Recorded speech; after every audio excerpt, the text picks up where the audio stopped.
So we're hesitant to take up the story partly because it seemed on the surface so complicated, but when you dig in a little bit, it's not so complicated.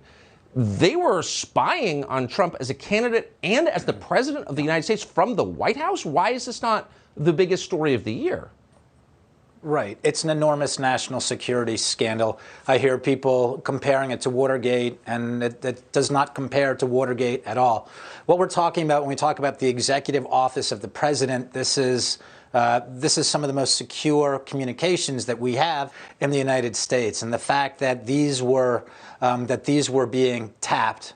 The idea that these were under surveillance. We know certainly the DNS systems, and it may be more data as well. We don't know that yet. But right. The idea that the Oval Office and other important offices in the White House were under surveillance by political operatives is extraordinary. It's shocking, and I'm talking to people who were investigating this on the Hill for several years, and they're shocked.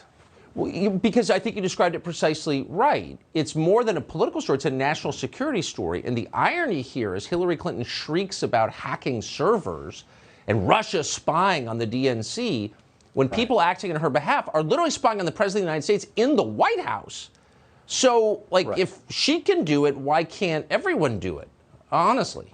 Well, yeah, I mean, this is an enormous issue, actually, because, again, all we know so far is that they had access to this data.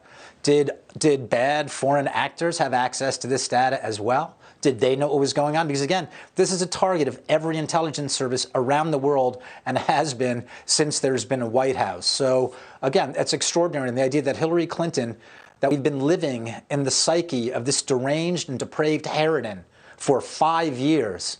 And now we understand even more the scope and depravity of this operation. It's terrible for the country.